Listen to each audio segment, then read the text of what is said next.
O que a gente vê nos empreendedores hoje em dia? Uma necessidade muito grande de olhar para faturamento. Quero vender, vender muito, vender rápido. Ao longo da sua carreira, você deve ter visto muita empresa quebrar, muito empresário tomar decisão errada. Tal, Existe um ego, inclusive, muito grande no empreendedor brasileiro de dizer, olha, eu faturo tanto. Tá, mas qual é a tua margem? Eu não quero esse cara comigo. Esse cara, em algum momento, ele vai quebrar.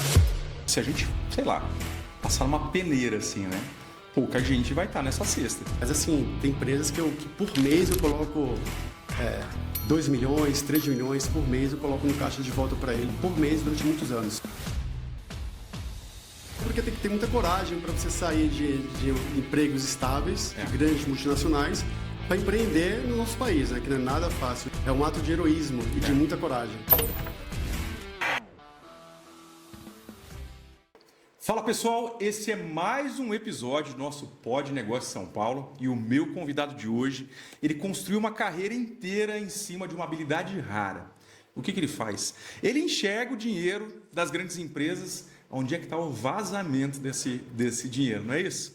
Eu estou aqui hoje com o Henrique Sampaio. Eu quero que você seja muito bem-vindo ao nosso Pod Negócio. Muito obrigado, o prazer é todo meu. Prazer estar aqui. Legal, ele está vindo aqui hoje, primeira vez num podcast, né? A gente está conversando sobre isso.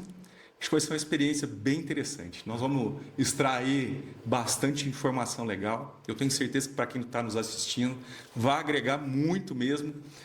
Uma área que a gente ainda não explorou, até um pouquinho antes eu estava conversando com o Sérgio, está dizendo, cara, a gente já rodou por todas as áreas aí do empreendedorismo, mas essa é uma área que eu tenho certeza que vai chamar muita atenção mesmo, e as pessoas vão querer assistir isso aqui do começo ao fim. Mas vamos lá, você trabalhou em grandes empresas, né? Eu estava vendo ali um pouco da sua carreira, empresas como Gerdau, PwC, Goodyear, né? São empresas que têm um peso muito grande, e você ficou por um tempo nessas empresas, e o que você enxergou que te fez sair de grandes empresas como essa para montar o seu negócio? Excelente pergunta. Realmente, e é uma pergunta que é bem corriqueira na minha vida, inclusive, né? As pessoas perguntam isso para você direto. E até porque tem que ter muita coragem para você sair de empregos estáveis, de grandes multinacionais, para empreender no nosso país, né? Que não é nada fácil. Eu digo que empreender no nosso país é um ato de heroísmo e de muita coragem. É verdade. Mas isso está no sangue, né? Geralmente os empreendedores são pessoas muito resilientes, são pessoas que gostam do desafio e que querem algo a mais. E eu acho que isso sempre teve no meu DNA. Eu sempre busquei muito esses desafios pessoais e também isso pelo lado pessoal, né? Muito do espírito, do meu DNA. Para quê e por que querer empreender? A segunda razão seria realmente aquela visão de uma oportunidade de negócio. E eu vi essa oportunidade, vi que eu tinha um know-how técnico para isso, enxerguei essas oportunidades e achei, poxa, eu acho que aí eu consigo me desenvolver bem. E aproveitei essas oportunidades. As oportunidades. Agora, quando você montou sua empresa, você me contou que tem mais ou menos uns 20 anos que você tem de empresa, né? Quando você começa a sua empresa, quais foram as maiores fragilidades que você identificou na sua empresa? Muito bom. Que é diferente da minha empresa do que eu vejo nos empreendedores em geral, né? Eu, por já começar identificando, sabendo que existiam muitas dores, e é por isso que essas dores foram identificadas ainda na minha fase de executivo, eu já consegui empreender tomando todos os cuidados, ou tentando tomar todos os cuidados necessários para minimizar essas dificuldades e essas barreiras, né? Como um bom planejamento de negócio, um business plan muito bem elaborado, você tomar realmente fazer um diagrama de oportunidades, causas, e fez um planejamento estratégico muito bem feito para que você minimize todos os riscos.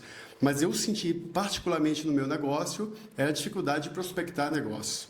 Eu nunca fui naquele momento, então... Você era bom técnico, eu era um excelente técnico. Mas vendedor? Um bom gestor de negócios, mas propriamente um bom vendedor. Eu até tinha bons atributos de vendas, né? Eu trabalhei no setor comercial durante muitos anos, mas eu nunca saí para campo para vender. E isso requer assim, uma habilidade que eu tive que desenvolver ao longo dos anos.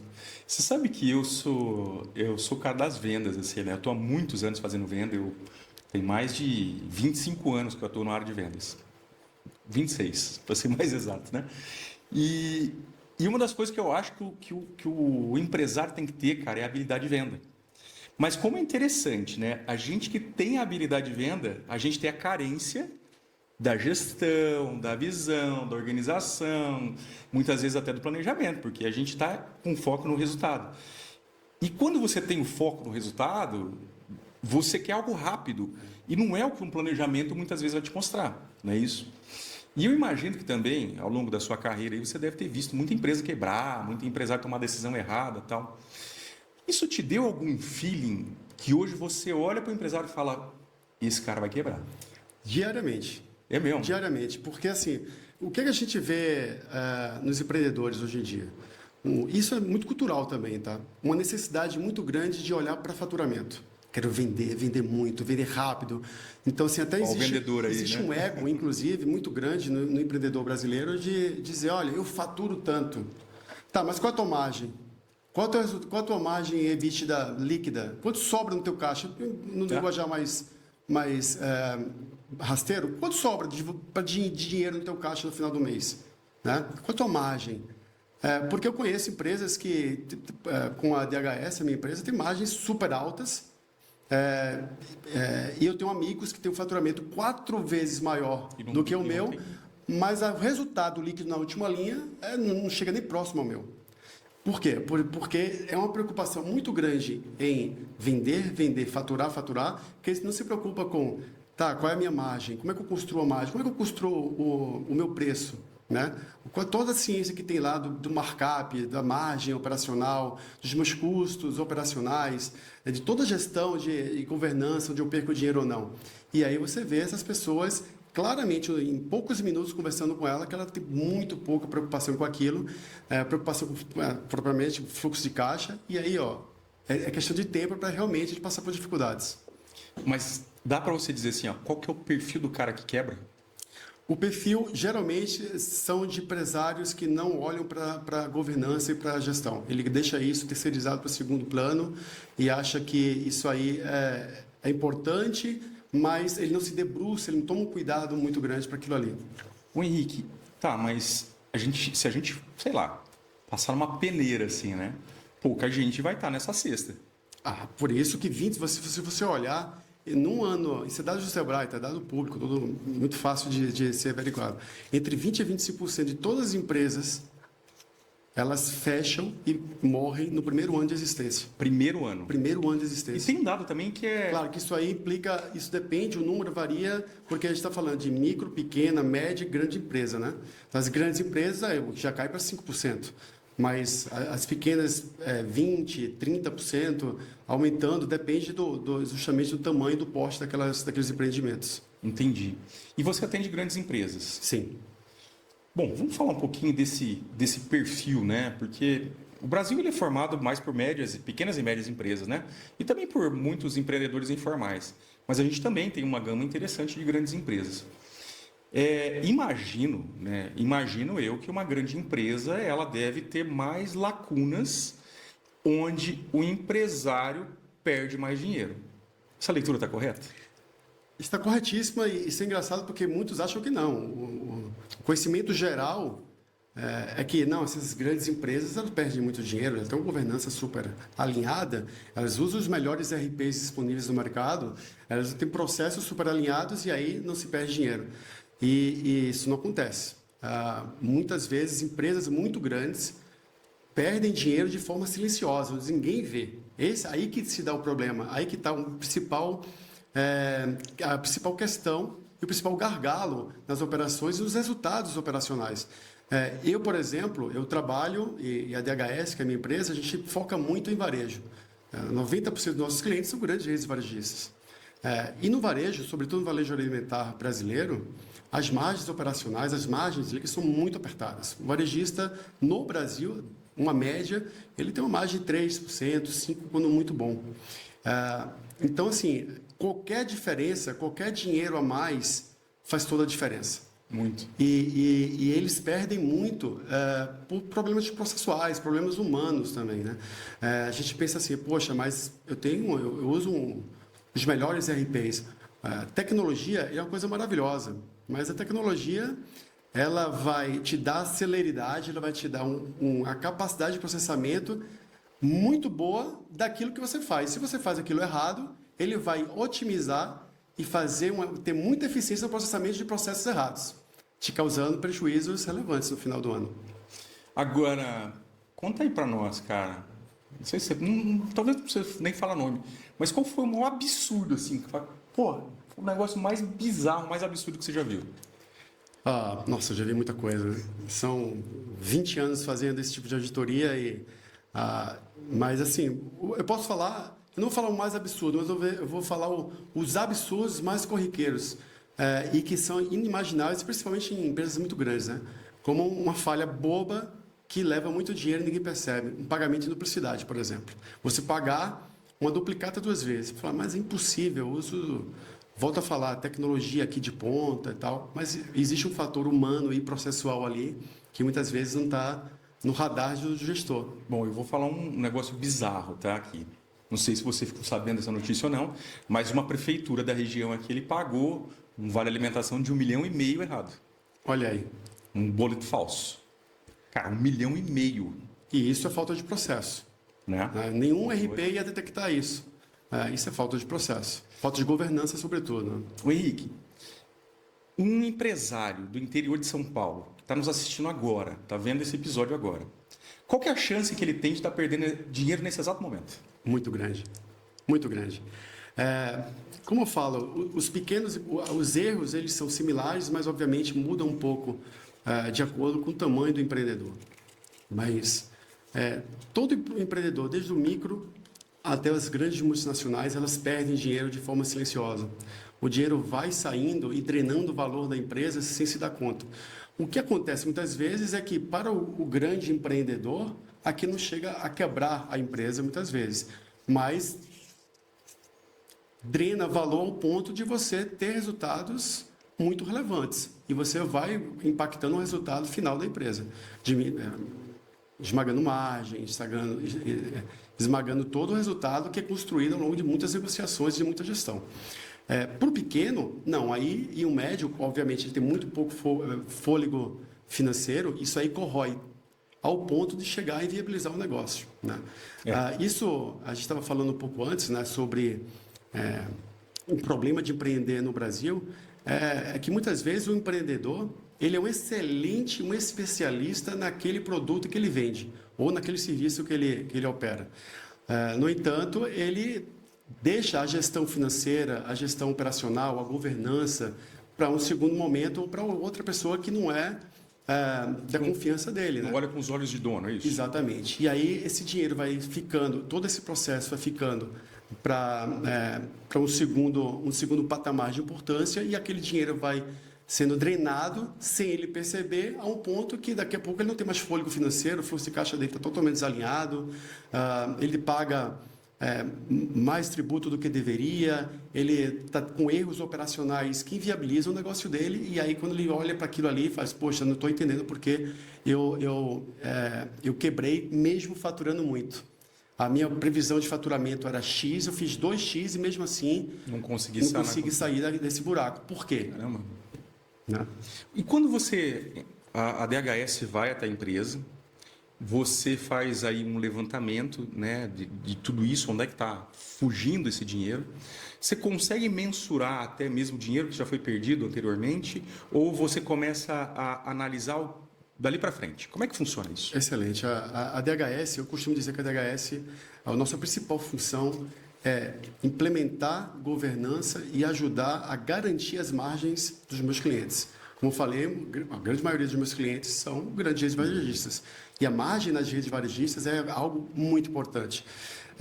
Então, o que a gente faz? A gente tem 2 momentos, realmente, de operação dentro do cliente. O primeiro momento vamos recuperar e vamos trazer de volta toda essa margem, todo esse dinheiro que foi perdido ao longo dos anos e que eles não se deram conta. Então, é um dinheiro perdido e desconhecido. Então, a gente vai atrás, fazendo uma auditoria, uma varredura com muita tecnologia, com muito processo, identificando onde se deram aquelas perdas e aqueles erros no passado, identificando, conciliando com os devedores, os fornecedores, os prestadores de serviço, fazendo uma conciliação com ele muito robusta, documentada, para trazer esse dinheiro para dentro da casa de novo. A gente traz toda uma recuperação de todos esses valores que vão impactar diretamente no fluxo de caixa e no resultado final do cliente hoje, né? Trazer esse dinheiro para o presente. E aí tem o segundo momento, que eu acho que é o momento mais importante, inclusive, e mais que me dá mais prazer na DHS, que é ajudar os nossos clientes a identificar, né? Através desse trabalho que a gente fez no passado, a gente começa a identificar os gargalos e os problemas processuais de controle que fizeram com que ele perdesse tanto dinheiro no passado, para que ele olhasse, se deparar para aqueles gargalos, olhar as oportunidades de melhoria, implantar as oportunidades de melhoria, os controles mais robustos, para que essas perdas do passado se perpetuem no futuro. E aí também tem um segundo momento de tecnologia que a gente tem disponível, que a gente consegue implantar um SaaS, uma tecnologia também de ponta, com inteligência artificial, com muito BI, para que os nossos clientes possam ter uma ferramenta que possam garantir não só o processo, mas também outras informações pertinentes para que essas perdas se perpetuem no futuro. Aí garante realmente, por isso que eu digo, a DHS trabalho foi efetivo. E por isso que eu digo que aí a DHS se torna realmente um garantidor de margem e de governança nas empresas. Entendi. E qual que é o melhor momento para o empresário procurar a DHS? Ontem.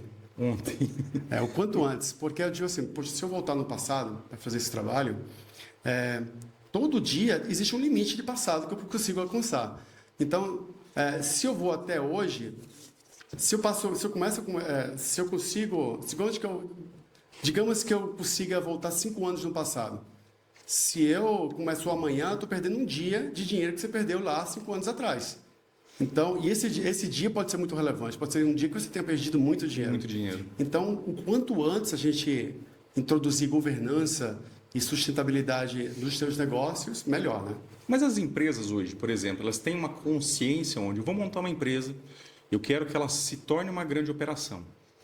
O empresário ele já vem consciente de que ele precisa, desde o início desse tipo de trabalho, ou ele só vai se dar conta disso quando ele é abordado ou quando algum amigo diz, olha, cara, botei uma grana no meu bolso, acho que você tem que olhar para o seu negócio e para a sua operação. Infelizmente, a maioria não se dá conta. Por isso que a gente aborda a todo momento, a gente fala de perdas invisíveis, né? Ou de dinheiro que drena de forma invisível. Porque realmente não é perceptível. Se fosse muito perceptível, obviamente o empresário termina, poxa, eu não vou deixar isso acontecer. Mas ele acha que é muito pouco, se houver algum tipo de perda... É pouca coisa. Eu vou cuidar do meu core business aqui e realmente deixar isso na hora que tem que ser olhado. Ou terceirizar, ou contratar ou colocar para o meu gerente, o meu contador, dar uma olhada. E não é o expertise desses profissionais, muitas vezes, para olhar... especificamente se debruçar para esse tipo de perda. E aí as perdas acontecem e os empresários não se dão conta. Mesmo grandes multinacionais, mesmo grandes empresas, elas até acreditam. Quando eu digo, é que no Brasil, olha, voltando a mencionar o varejo, sobretudo o varejo alimentar, a gente fala de média empresa, é um pouco estranho, né? Porque uma média empresa, o middle market do varejo brasileiro, são empresas que faturam R$1 bilhão, 800 milhões de reais. Mês ou ano? Ano. E aí você fala assim, poxa, fatura 500 bilhões, é middle market? É middle market. Porque primeiro, a quantidade de supermercados no Brasil é assustadora, de varejistas como um todo, né? E é um mercado muito grande, né? E a gente, vamos falar de novo, né? Faturamento é diferente de resultado líquido no final da conta. Como eu falei, o que sobra para o empresário é 3% disso aí, 2%, e aí tem que repartir para muitos. Tem uma frase que eu gosto de falar para todo mundo, faturamento é ego. Faturamento é ego. Não é? Eu até comentei isso um pouco antes, né? Tá no ego dos empresários. Eu faturo 2 bilhões de reais. Gostou de sentar na mesa, né? Falar de faturamento. É lindo. Aí tem que sair no ranking, né, de faturamentos ali. Olha, eu sou o 18º do ranking mundial brasileiro. Mas, no entanto, o que vale é o que sobra no final do caixa, o quanto você consegue realmente de dar de resposta para os stakeholders. Né? E é isso que importa e muitas vezes é negligenciado. O que importa é o valor. Você sabe uma coisa que eu faço quando eu vou entrevistar, por exemplo, o vendedor? O vendedor, bati a meta, eu era o cara que isso e aquilo. Legal, bacana. Me conta o que a empresa te ajudava nisso. Não, tinha campanha, a gente tinha campanha de desconto. Tá, mas e a sua habilidade, qual é? Porque eu conheço muito vendedor de desconto também, cara. E aí, assim, não tem margem. Porque dependendo do tipo de produto que você está negociando, ele é para alavancar a venda, ele não é para ser o principal, né? E muitas vezes a pessoa se apega naquilo. Termina sendo os tiradores de pedido, né? Muitos. Vendedor, tirador de pedido. Cadê a habilidade dele técnica, né? Ou seja, um vendedor técnico é diferente de um tirador de pedido. Muito. Aí se mudou demais o perfil, né? Bom, mas que bacana, cara. Então, é um mundo diferente mesmo, né? A gente vê que existe uma grande necessidade. E dá para você me dizer em números qual foi a maior recuperação assim de grana ou que você mais conseguiu estancar? Quanto que isso apresentou em números para um empresário? Tem ou muitas. Um grupo, eu não posso falar o grupo e o nome porque não, tem informações bem, silenciosas lógico, aí, mas lógico. A gente recuperou milhões e milhões e milhões. A DHS ela já auditou de 150 a 200 bilhões de faturamento consolidado entre as empresas. Então, ou seja, são muitos. Muito dinheiro auditado. Muito dinheiro. E recuperando milhões, e trazendo de caixa milhões, recuperando e colocando no caixa das empresas milhões de reais ao longo dos anos. Mas, assim, tem empresas que por mês eu coloco 2 milhões, 3 milhões por mês, eu coloco no caixa de volta para ele, por mês, durante muitos anos. Puxa vida, imagina isso. Tem empresas pequenas, tá, com faturamento não tão relevante, a gente já recuperou 10 milhões, empresas médias com 20 milhões de reais recuperados ao longo do trabalho de auditoria em um dado período. Né? Isso só falando de acordos comerciais, porque são várias frentes, vários módulos que nós atuamos. Né? A gente sempre fala, é uma felicidade a gente receber o feedback dos nossos clientes, eu acho que são os nossos principais garotos propagandas, porque do ponto de vista financeiro, né, o CFO ele fica super satisfeito. Poxa, imagina, está alavancando os meus resultados, estou trazendo dinheiro inesperado que não estava no meu planejamento financeiro e trazendo aquilo com performance financeira. Lindo, maravilhoso. E para o comercial, eu acho que não tem nada mais satisfatório do que você falar assim, olha, é tanto trabalho, é tanto empenho técnico para eu conseguir fazer uma negociação relevante com aquele dado fornecedor, e tudo aquilo que você negociou, que você suou, que você demorou, que foram muitos argumentos técnicos para fazer com que aquela negociação, aquele contrato fosse assinado com todas aquelas cláusulas, com todas aquelas verbas, aquilo ali foi muito suor e sangue e lágrima, né? Nada mais justo e prazeroso que você garanta que tudo aquilo ali que você acordou realmente aconteça. Mas quando você fala isso, você está dizendo que é uma negociação de compra, por exemplo? Sim, nas redes varejistas, sim. A gente está falando de uma das operações de recuperação que está muito ligada aos contratos comerciais entre fornecedores e supermercadistas, por exemplo. Eu sou um comprador de uma grande rede de supermercado. Eu pego, sei lá, uma lista de fornecedores, eu vou sentar com esses caras e eu vou fazer as melhores negociações. É isso. É isso aí. Só que, deixa eu ver se eu estou entendendo essa lógica aqui. Eu já posso começar a dar consultoria nessa área. Olha aí. Aí eu fiz isso, fiz todos os contratos, beleza, vou lá, levo pro dono da empresa, pro senhor da empresa, falo, cara, a negociação está aqui, todo mundo se abraça, que maravilha, está tudo lindo, maravilhoso. Só que bateu a porta, o representante da empresa foi embora com aquele contrato lá assinado, ele também feliz com a comissão dele, e o fornecedor muitas vezes não consegue cumprir por problemas internos. E o que acontece? Essa empresa que fez toda essa negociação, ela também não confere se foi... É isso? É isso aí. Então, é um problema sério do processo. Exatamente, é um problema de duas mãos. Tanto de controle e de governança no varejo, né? Como também da própria indústria, que, quando eu digo indústria fornecedora, né? Que, obviamente... Não paga tudo aquilo, confere, também tem um gargalo técnico lá também de pagamento, né, daquilo, de fazer os cálculos necessários, porque muitas coisas são condicionadas à performance. Né? Performance tanto de trade, marketing, tanto de compra, volume de compra, pode estar no contrato lá que se você me comprar X carretas de algum produto, você vai me descontar 2% de todos os pagamentos que você fizer das minhas compras. No entanto, se você comprar uma carreta a mais, aí de vez ser 2%, vai ser 2,5%. Poxa Então, como é que você... Muitas vezes, poxa, quem conferiu ali que eu comprei 2 carretas ou 3 carretas? Entendi. Né? E aí, se comprou 3, poxa, cadê o gatilho aqui para passar o desconto de 2,5 para 3? Obviamente, o teu contas a pagar vai diminuir aquilo, consequentemente, você vai ganhar mais dinheiro. Nossa. Então, isso dando só um exemplo super simples aí, né? E quando a gente fala de uma margem de 2, 3%, 0, alguma coisa já faz uma diferença enorme, né? A gente tem uma média, assim, é uma pergunta que se faz muito, poxa, mas quanto do faturamento assim você consegue recuperar? Obviamente depende muito de muitos fatores, isso oscila demais, mas geralmente chega até 1,5%. 1,5%? É, cara, bastante. quase metade. É um dinheiro, mas não da margem, né? Estou falando do valor comparativo ao faturamento da empresa. Tá, entendi. Bom pra caramba. Percentualmente, você pensar assim, poxa, 1,5% do faturamento não é tanto, mas se eu colocar em números absolutos, é muito dinheiro. Você nunca chegou assim na sala de um presidente, de um grupo desse, um dono de uma rede, e o cara tava com um bloquinho de Mega Sena, você falou, vou te garantir uma grana aqui? Eu falo, a gente tem que falar o linguajar dos nossos clientes, né? Uhum. No varejo, o que aumenta significativamente o faturamento, que eles adoram o faturamento, e eu entendo por quê, é abrir loja. Quando você abre um supermercado, abre uma loja nova, consideravelmente ele aumenta o faturamento da empresa. Sim. Né? E eu falo, olha, eu vou abrir uma loja nova para você, sem você tirar dinheiro do bolso. Uma grana, hein? Porque custa muito abrir uma loja, né? E eu digo, olha, eu vou recuperar tanto dinheiro que você vai abrir lojas com esse dinheiro que eu estou recuperando para você.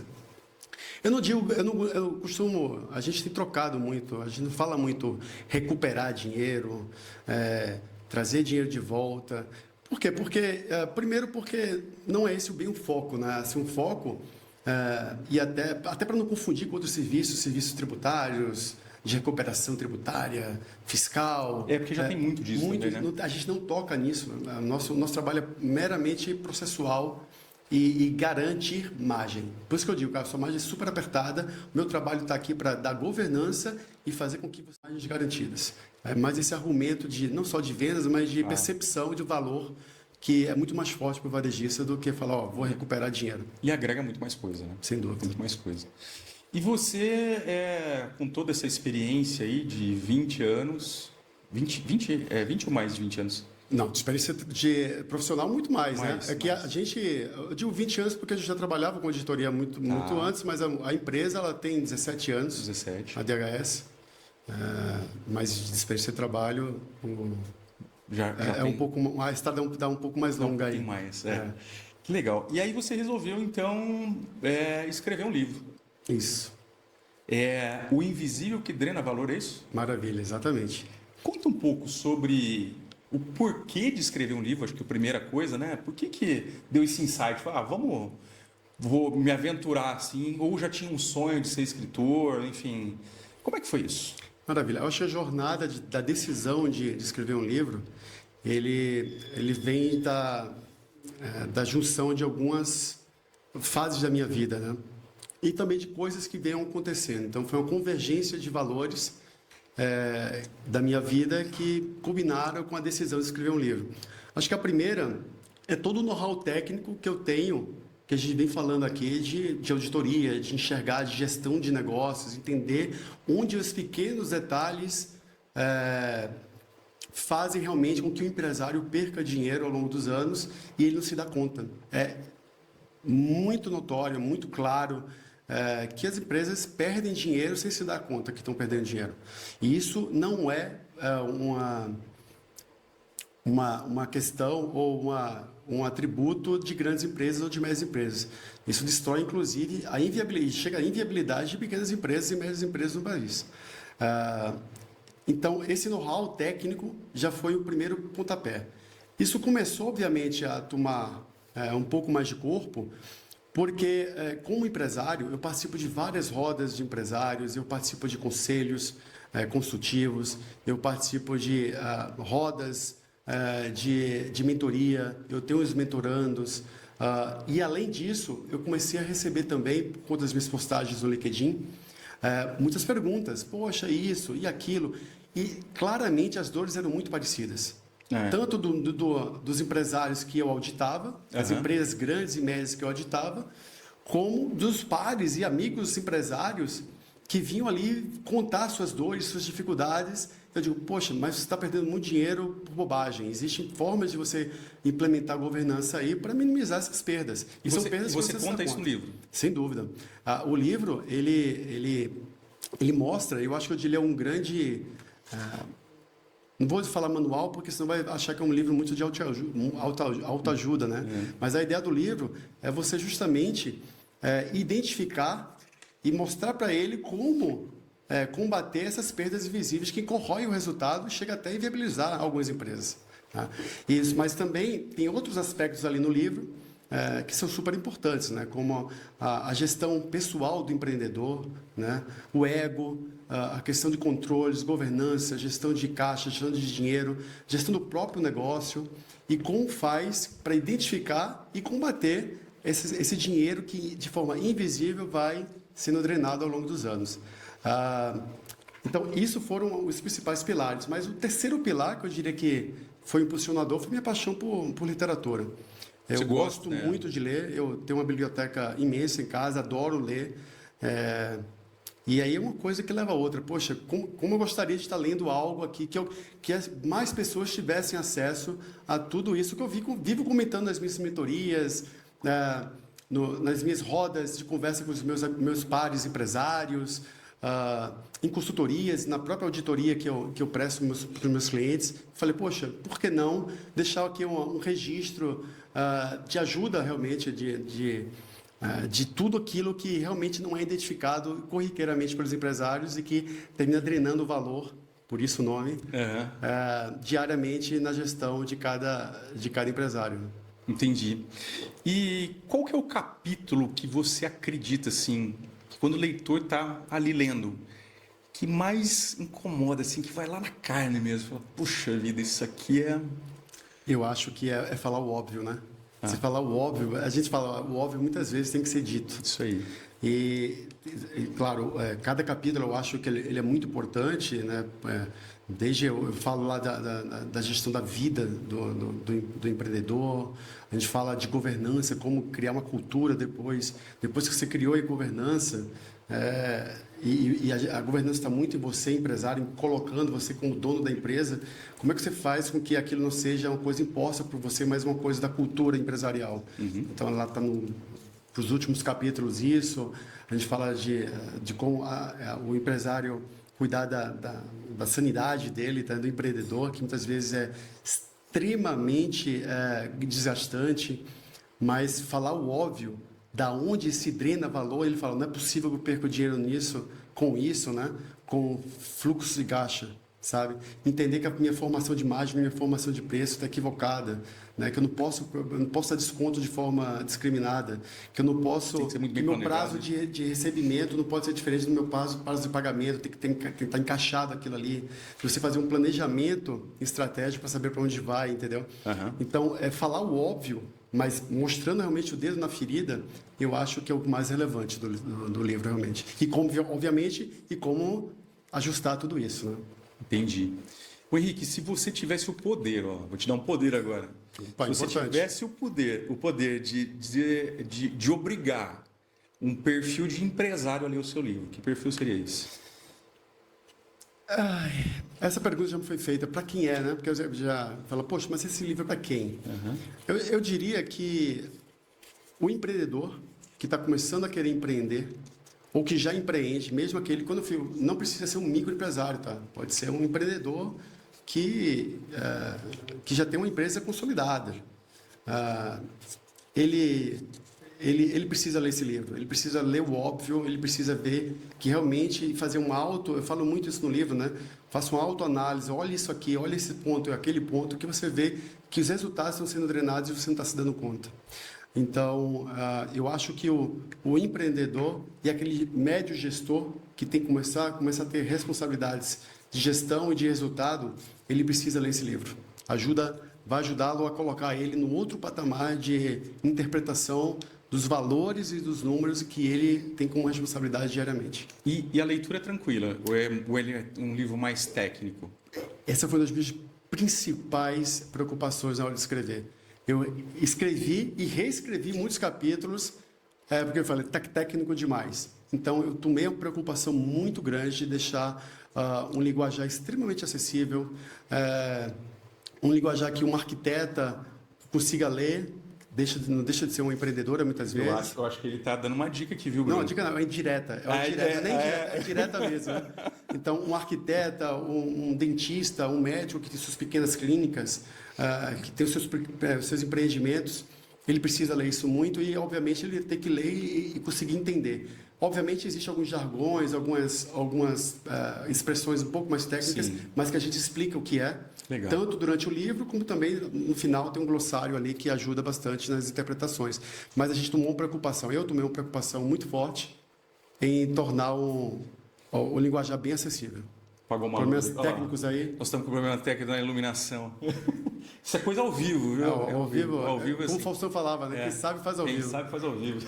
O Sérgio está ali dando risada que ele apertou a tecla. Na verdade foi a Bruna. A Bruna é a esposa. É a esposa? A esposa. Ela ela bateu nas costas assim. Ela está aqui, vocês não estão vendo ela. Ela é arquiteta, ela está testando aqui o estúdio para ver se está tudo ok, que ela vai dar uma consultoria depois pro Sérgio, viu? Verdade. Beleza? Bruna, fica tranquila, tá? É assim mesmo. O podcast é isso.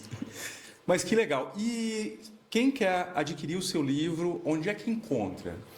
Olha, ele vai ter um pré-lançamento agora, um lançamento em São Paulo, no dia 22 desse mês. 22 desse mês. Vai ser na Livraria da Vila, ali no JK Iguatemi, às 19 horas. Todo mundo convidado, hein? Todo mundo convidadíssimo, conto com a presença de todos. Vai ser aberto lá? Vai ser aberto. Você vai estar autografando? Vou estar autografando, vai ter imprensa, vai ter as pessoas lá.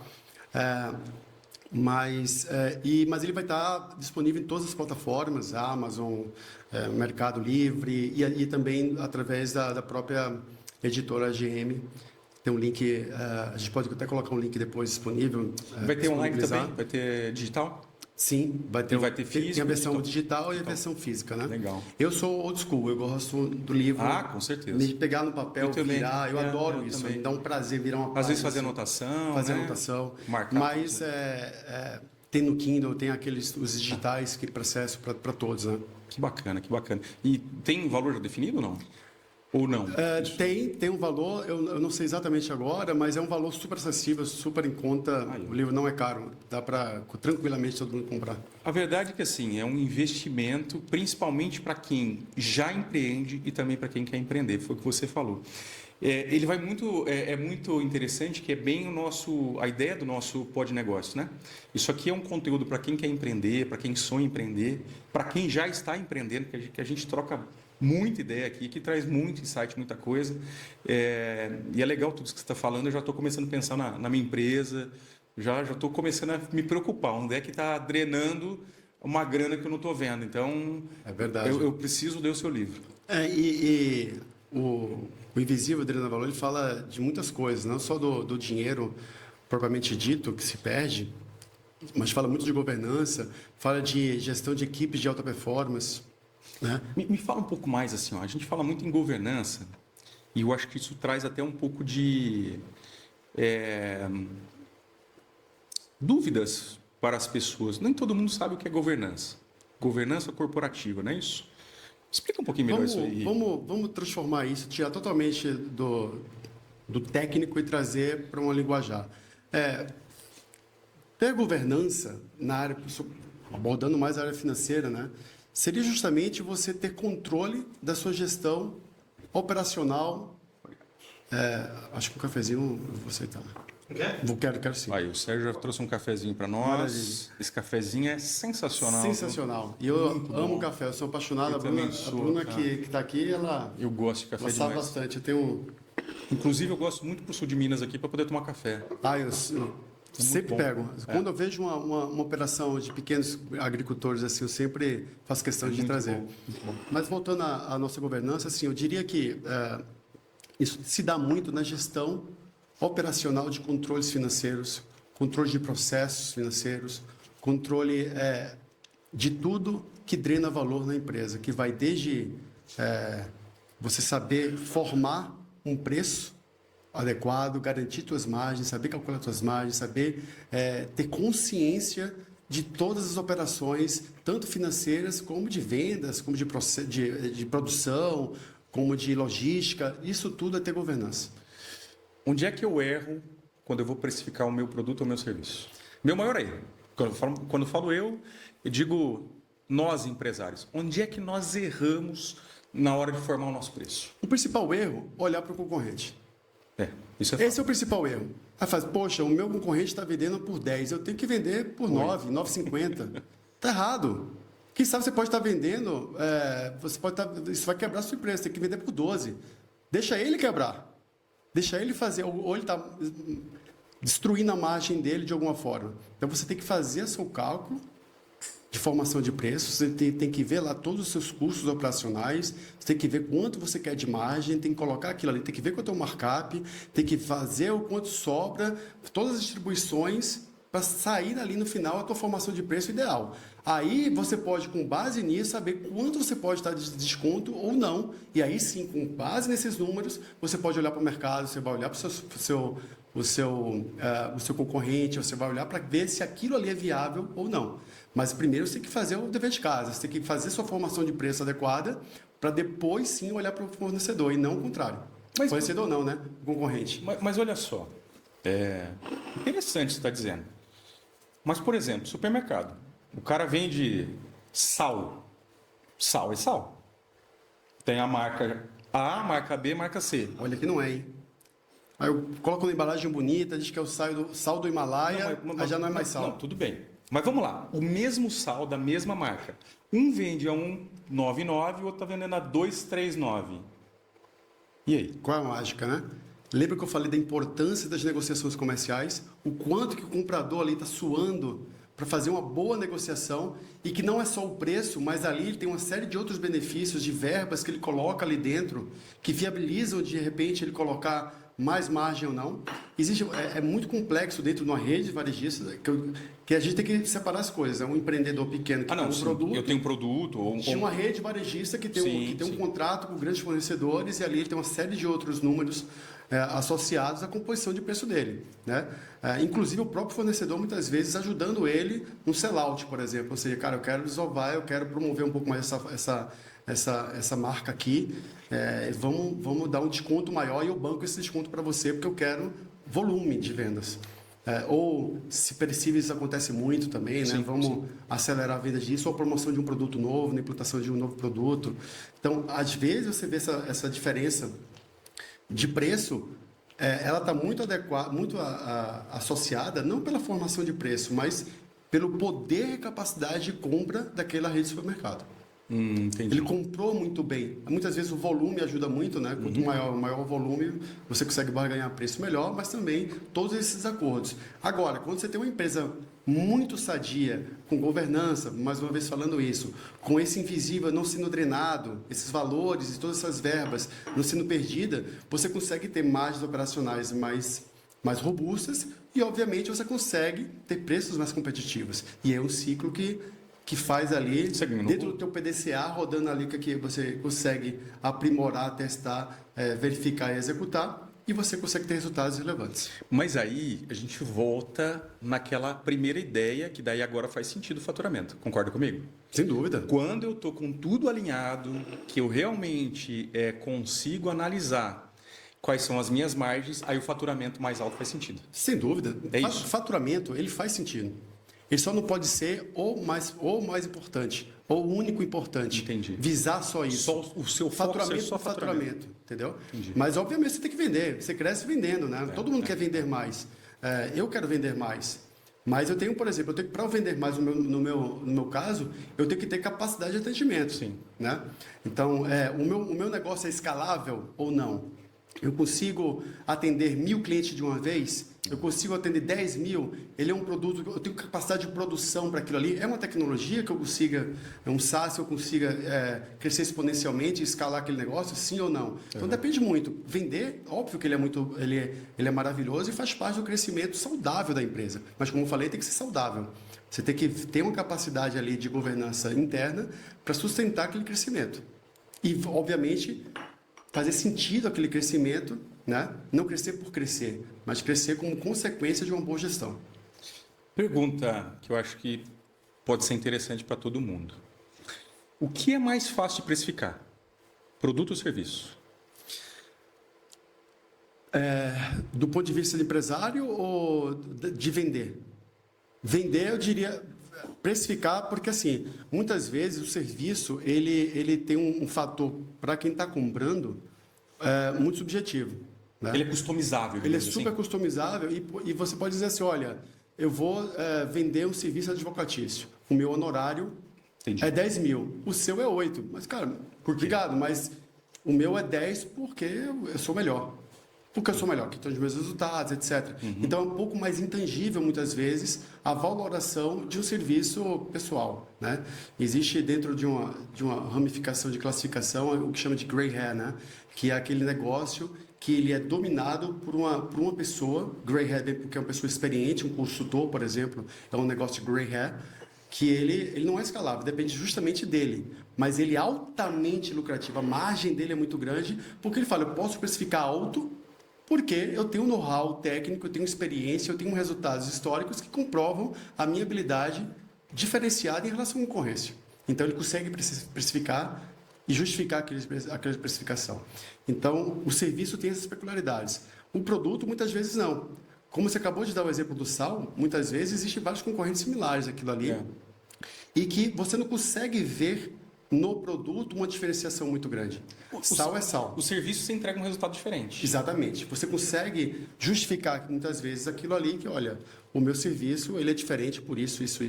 Sal é sal desde que eu não transformei ele em sal de parrilha Coloca na embalagem bonita, diga que ele é gourmet, né? Sal gourmet é maravilhoso. Sal gourmet é maravilhoso. É igual água, né? Água conseguiram gourmetizar a água que é uma coisa incrível. Incrível. Deixa eu te fazer um pedido de consultoria, né? Olha aí que coisa interessante. Nós temos uma clínica odontológica, tá? Eu conheço praticamente o preço, ou mais ou menos o preço dos meus concorrentes, e eu sei que o meu preço ele não é o mais barato. E eu sei os motivos disso. Por exemplo, nós não abrimos mão de produtos de altíssima qualidade, nós não abrimos mão de profissionais com experiência comprovada e nós não abrimos mão de entregar a melhor experiência para o nosso paciente.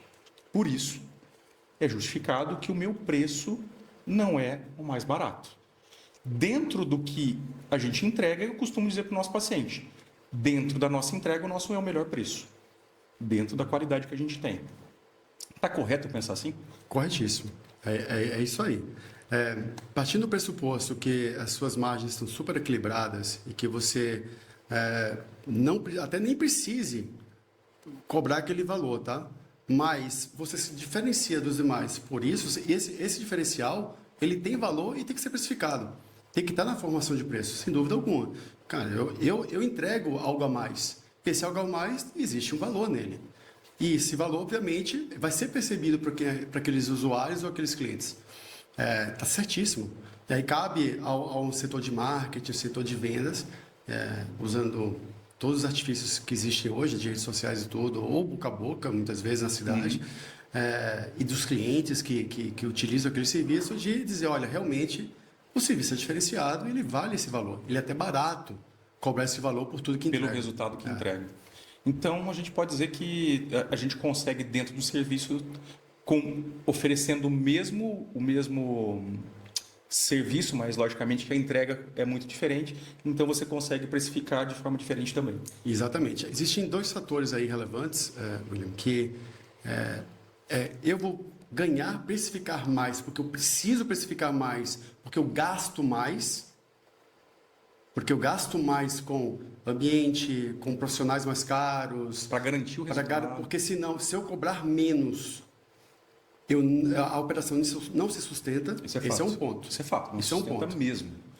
No entanto, muitas vezes ela não se sustenta porque você perde dinheiro de forma invisível. Por vários outros aspectos que não são gerenciados ali no fio da lupa. Que é isso que a gente estava conversando sobre o livro aqui. Posso falar uma coisa assim, por exemplo, dentro da minha operação. Eu não consigo mensurar exatamente, por exemplo, quando um dentista vai fazer uma moldagem.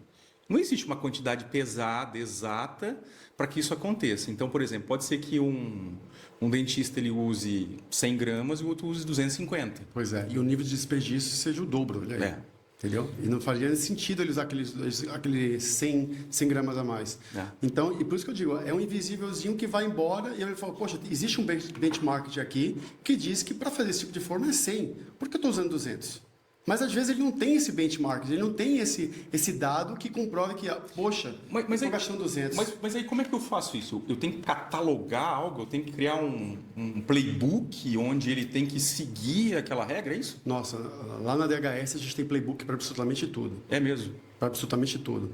Claro que existe, a gente deixa também para o que é interpretável, ser interpretável, e a gente sempre está aberto a novas oportunidades. Isso faz parte, inclusive, de trechos do playbook. No entanto, eu diria que porque no ramo dos dentistas, né, da odontologia, obviamente existe lá um playbook, pode ser construído um playbook operacional mesmo, sabe, dos processos e dos materiais envolvidos naquilo ali. Eu tenho certeza que se você for buscar as melhores práticas de cada processo ali vou fazer um molde, vou fazer aqui umas lentes de contato, existe lá um processo ideal para se fazer aquilo ali.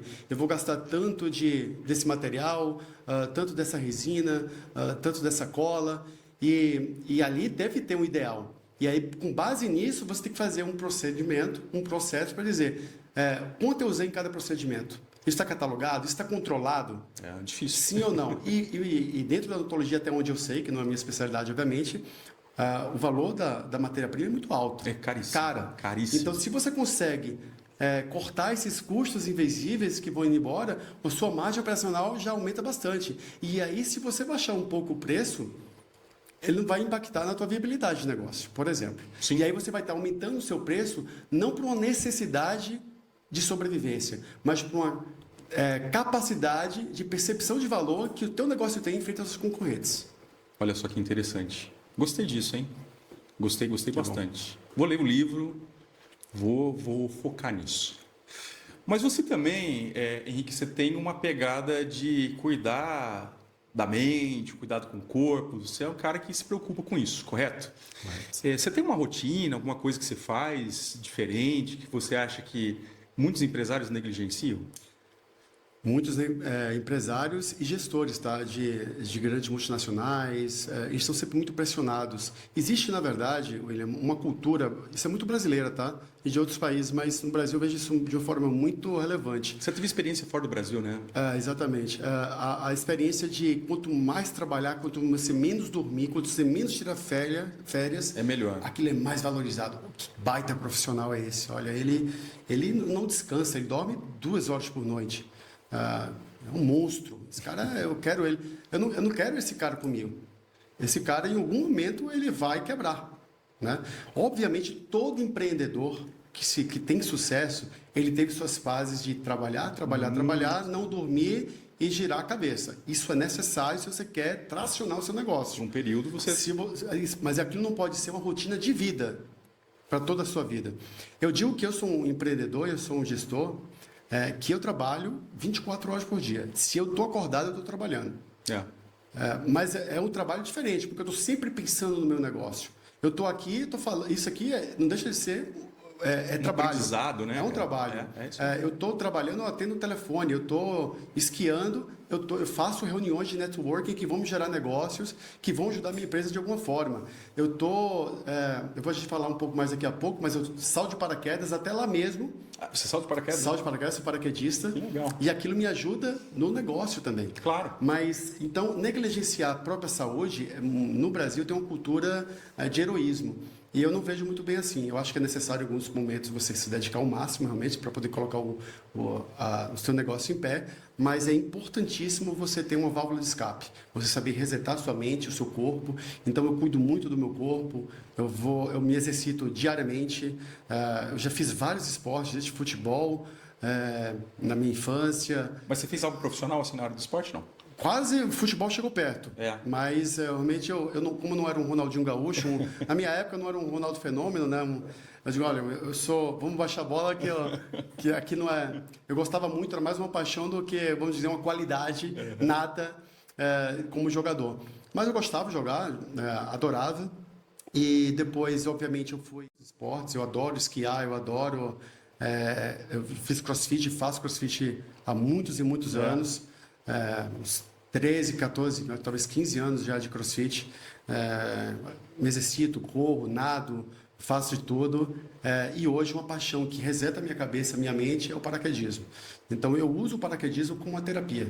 Então o estresse é um momento que eu consigo... Faz tempo que você faz paraquedismo? Alguns anos já.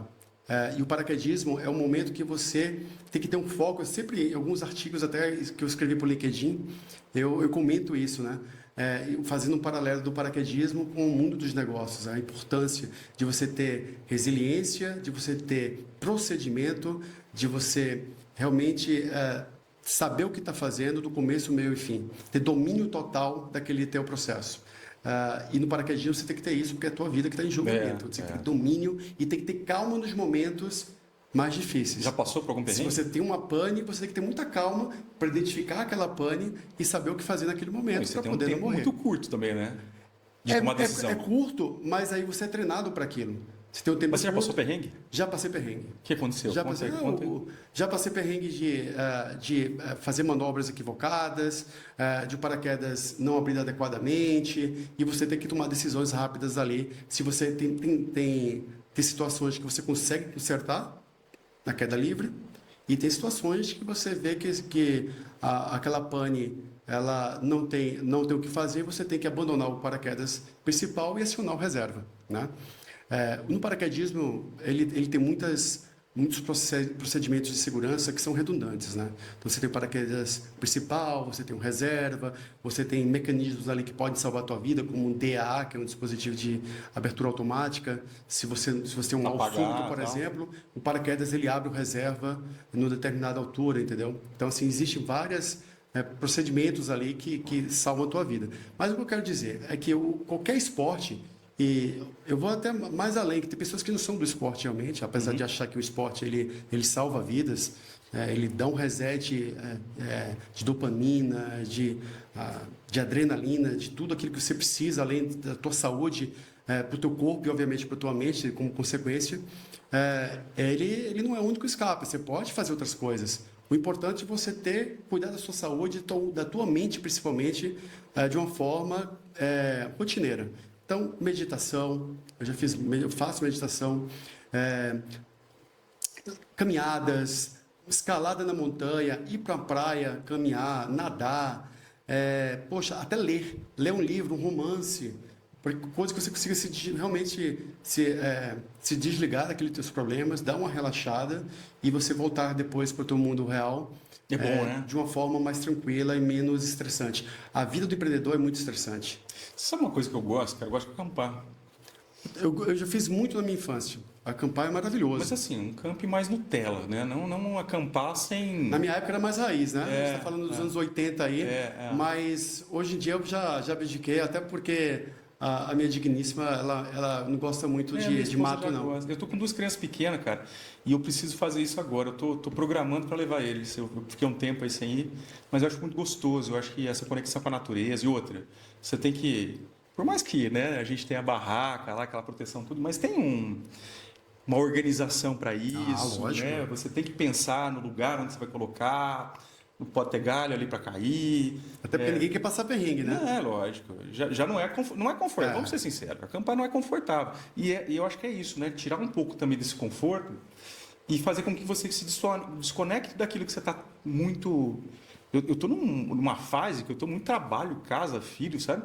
E realmente esses resets são muito bons, cara. Muito, muito interessantes. São essenciais, William. Assim, eu recomendo o esporte. Mas para quem não é adepto de esporte... Eu até gosto, mas assim, a minha rotina tem me consumido, sabe? Olha, essa é a principal desculpa de quem não gosta, tá? Porque a rotina, assim, você sempre vai conseguir encaixar meia horinha que seja. Eu tenho muito essa conversa com o meu personal, né? É desnecessário esse comentário, viu? Aquele puxãozinho de orelha é necessário porque eu escuto isso de todo mundo, até na minha própria casa, né? Não, poxa, não tenho tempo. Cara, quem olha minha rotina fala, você é maluco, como é que pode? Cara, se eu consigo encaixar, você consegue. Mas você consegue dormir 8 horas por dia, essa coisa toda? Eu tento. Eu tento. É mesmo? Eu tento. Mas assim, minha agenda ela é muito desenhada, assim. Eu bloqueio minha agenda para treinar. É mesmo? É como se fosse...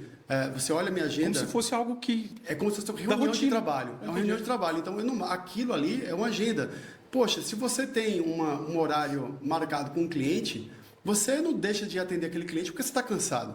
Eu não vou no cliente hoje porque, poxa, eu estou cansado.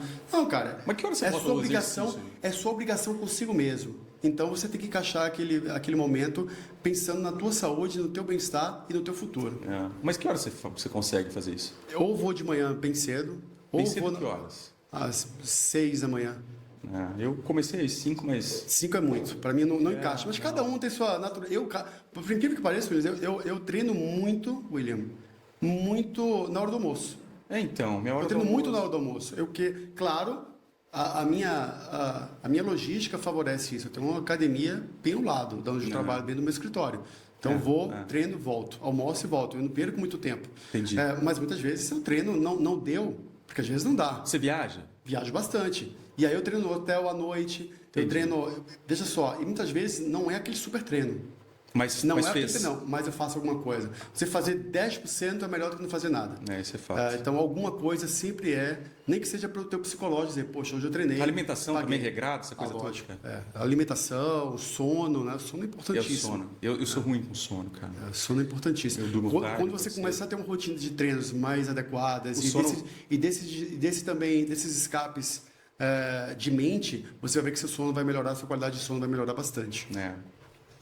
Bom, enfim, e você acredita que as pessoas que têm essa prática de exercício, elas tomam melhores decisões?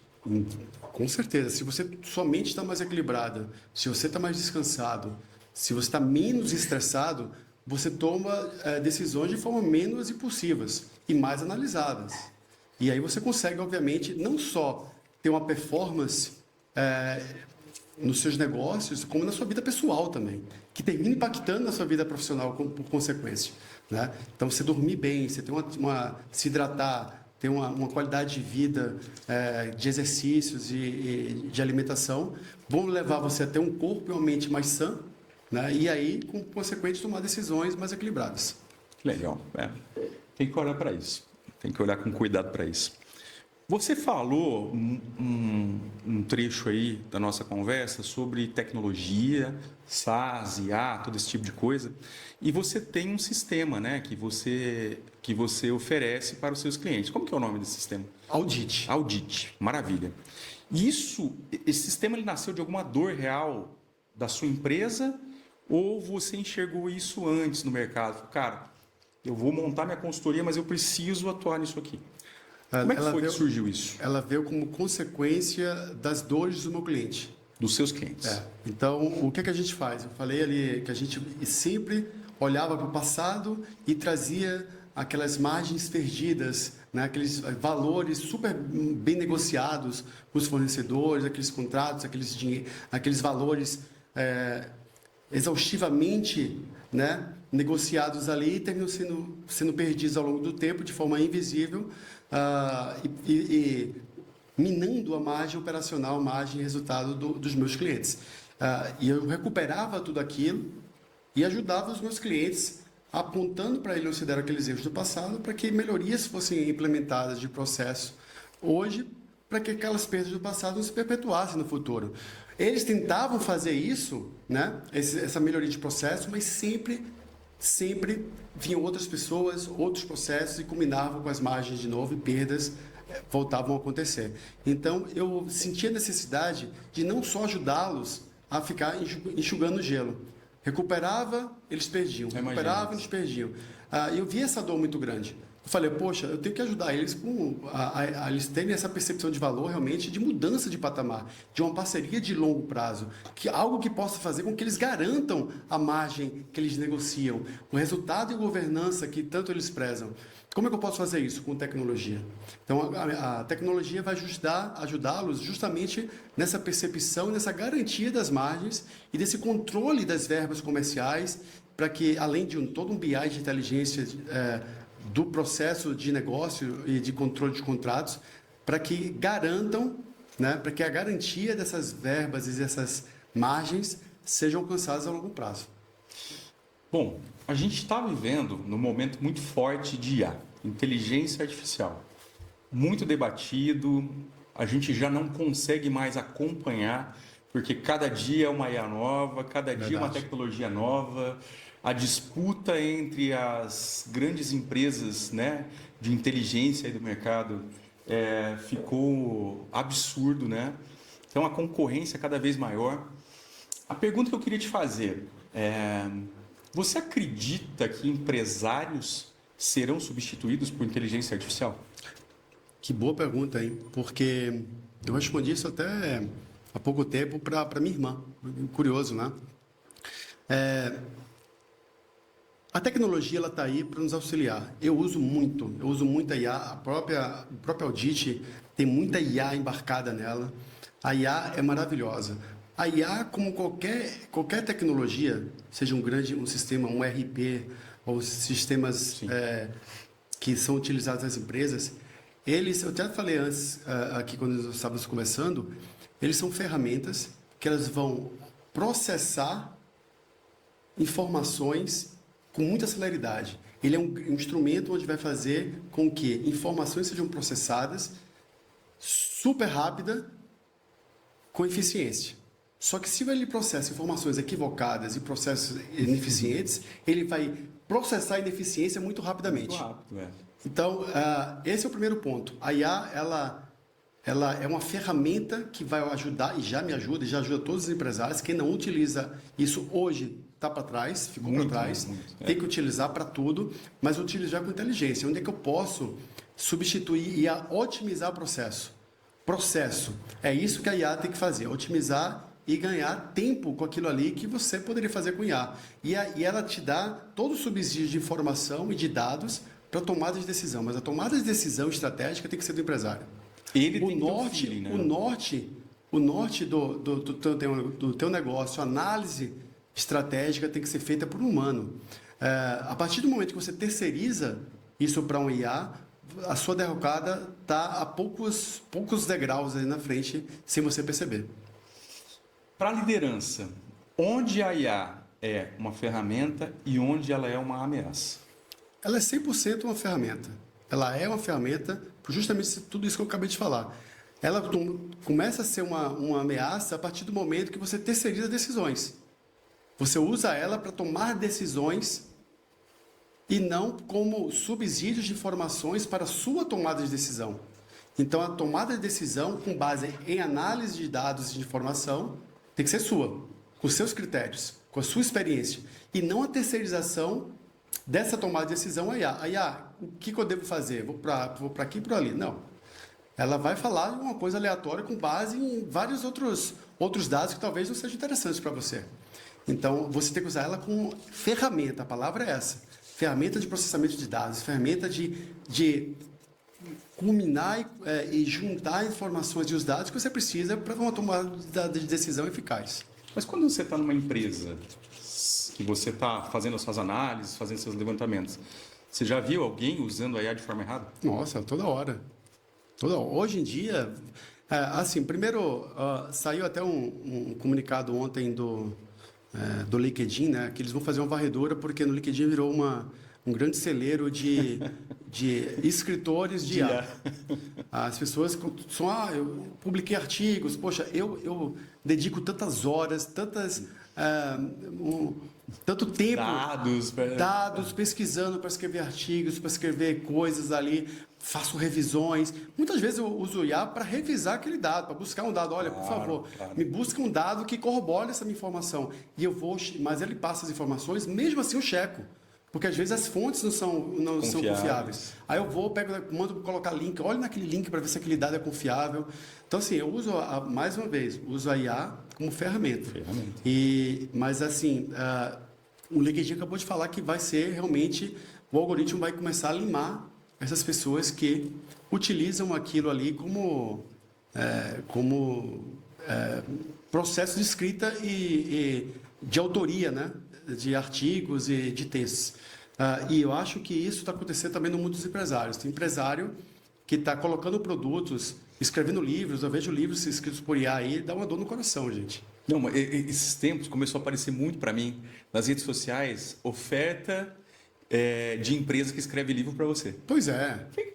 Pois é. Como é que é isso? Tem gente que eu dou o tema e você escreve o livro? Tá, mas e aí? Isso dá uma dor. Se alguém me pergunta sobre o livro, como é que eu respondo, né? Isso dá uma dor no coração. Você imagina, aí a pessoa que escreveu um livro, faz, meu Deus, eu demorei 2 anos, William, para escrever meu livro. 2 anos. Eu ia até te perguntar isso, acabei esquecendo. 2 anos escrevendo meu livro. Toda vez que eu lia, sempre tinha algum... eu mudava alguma coisa. Imagino. Mudava alguma coisa. Agora, em janeiro, na hora você está pronto o livro, vou publicar. Aí eu li mais uma vez, está faltando um capítulo. Eu estou falando justamente daquilo que eu acabei de falar, né? E o depois? E depois, depois que você implementa toda aquela governança, todos esses processos robustos na sua empresa, como é que você faz para garantir isso na sua ausência? Porque você lá, comandando tudo é uma coisa, mas na sua ausência, o que é que uma equipe de alta performance faz? Né? Existe a cultura. Eu costumo dizer que equipes de alta performance, ela existe por 3 fatores muito fortes, né? Que é a cultura, a cultura daquilo que você coloca como cultura empresarial. Você tem também a clareza das atribuições de cada um. Todo mundo sabe o que tem que fazer e sabe o que a empresa tem que fazer para alcançar os objetivos. E, por último, a liderança, por exemplo. Se esses 3 fatores estão alinhados, você tem uma equipe de alta performance. Claro, existem outros fatores, mas eu diria que esses 3 são os mais importantes aqui. E a IA hoje, as pessoas querem pular alguns desses fatores usando IA. E eu acho que esse é um caminho que tem que tomar muito cuidado, e tem muita empresa que está substituindo atividades muito importantes, terceirizando para uma coisa que ela não domina. E aí vai começar a tomar decisões equivocadas que podem levar a empresa a ter resultados desagradáveis a curto e médio prazo. Sabe que eu acho que eu tô sofrendo a crise da meia-idade, assim, né? Só que depois dos 40 a gente começa a ter alguns outros tipos de preocupações. E esses dias eu estava justamente pensando sobre o tempo que a gente tem, aumento de longevidade e tudo mais. Mas eu tenho 3 filhos, como eu te falei, né, ali nos bastidores. Minha esposa tem empresa. E fiquei pensando, cara, e o dia que eu faltar, como é que vai ser, né? E eu falei, a gente tem, não sei, né? Acho que a grande maioria das pessoas tem essa preocupação de deixar uma tranquilidade para a família.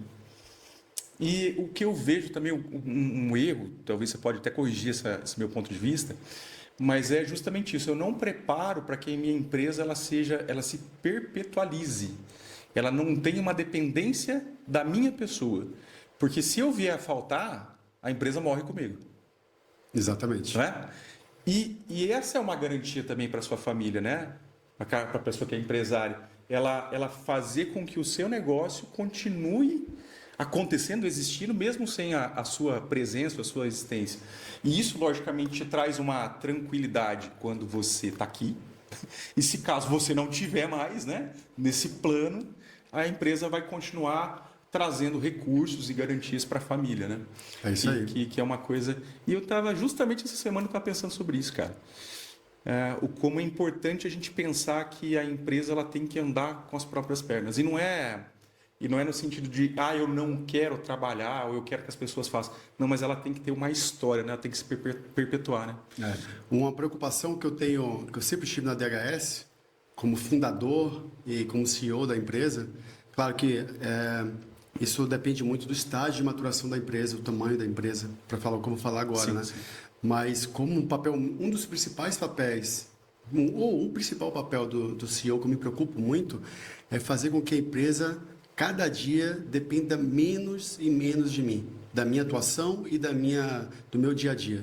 O meu principal trabalho, como o senhor costuma dizer lá, é fazer com que todos tenham o ambiente, as informações e o o ambiente necessário para desenvolver os seus trabalhos.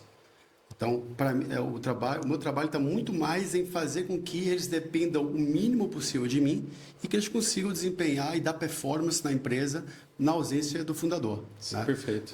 E tem várias, eu costumo dizer também que tem que ser tudo por base em um processo. Tanto é que a gente fala aqui de governança, de processo, de política, de cultura, e isso tem que depender de pessoas, não depender das pessoas, né? Então, as pessoas, todo mundo é substituível. Então, se uma pessoa sai ou falta, a bicicleta tem que continuar andando, né? Tem alguém para pedalar ali, o processo vai continuar pedalando a bicicleta e ela não vai tombar se aquela pessoa faltar. Isso é processo, isso é governança e isso é liberdade que você tem, que você dá para a gestão da sua empresa e para o futuro da tua empresa a médio e longo prazo. Legal. Estamos chegando na nossa parte final aqui desse nosso bate-papo. Muito bom, cara, enriquecedor assim. E eu adoro esse tipo de conversa porque eu vou sair daqui hoje transformado, uma pessoa diferente, já pensando em outras coisas. Acho que todos nós que somos empresários, a gente trabalha 24 horas, como você falou. A partir do momento que eu estou acordado, eu já estou trabalhando, eu estou pensando nos meus negócios, pensando que, né, precisa ser feito e tudo mais. Mas me trouxe uma luz assim, para muita coisa que talvez eu não estava olhando e acredito que seja uma prática da grande maioria. Né? A gente está no foco ali de fazer a empresa acontecer, mas esquece de olhar para alguns pontos. Né? E eu queria fazer algumas perguntas aqui para a gente encerrar. Como você falou que é uma pessoa que gosta muito de leitura, tem lá uma biblioteca gigante lá que você já leu. Você tem algum livro que mudou assim a sua forma de pensar sobre o negócio, que marcou, falou, poxa vida, esse livro aqui me fez enxergar negócio de uma forma diferente? O primeiro livro é O Invisível que Treina Valor. Esse livro, ele é... Ótimo, gostei da resposta. Por incrível que pareça, eu até no próprio livro, eu tenho um glossário ali, indicações de leitores. Eu coloquei vários livros. Eu até tenho medo de falar o livro que marcou a minha vida. Tem vários, sabe? O Valor Empresarial, os livros de Kotler, todos eles são maravilhosos. Existem livros que muitas vezes foram de pessoas que me ajudaram muito, né? Livros, biografias que me ajudaram muito, não somente livros técnicos. Livros técnicos, poxa, eu falo muito de livros técnicos no próprio Invisível Treino Valor. No final, eu recomendo alguns lá e no meu WhatsApp, no meu LinkedIn, eu vivo comentando e falando livros lá. Mas existem livros sobre biografias de pessoas que transformaram a minha vida, né?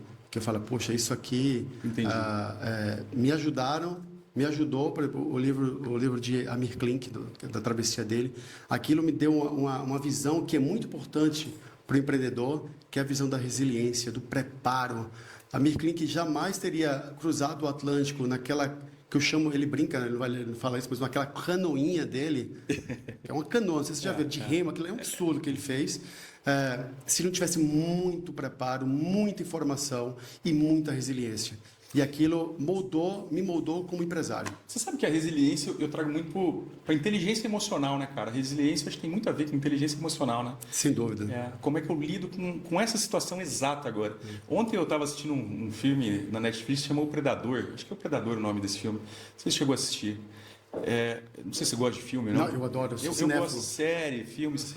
Ela que eu diga. Esses filmes toda hora. Eu gosto. Sou cinéfilo demais. Eu gosto pra caramba. E esse filme, ele é um filme que era um casal que escalava tal, e depois, até vou contar aqui, né? Uma das pessoas morre, a outra fica sozinha e ela cai numa cilada lá. E se não fosse os conhecimentos dela, a resiliência, essa inteligência emocional de lidar com as situações, ela teria morrido, né? E aí, no final do filme ela sobrevive e tal, que é meio óbvio, né? Como a pessoa principal ali. Mas de fato, cara, é justamente isso, né? Você ter essa inteligência emocional, você ter essa resiliência, né, de fato, para conseguir essas coisas.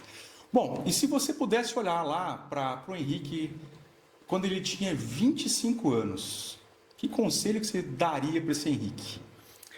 Olha, que pergunta maravilhosa.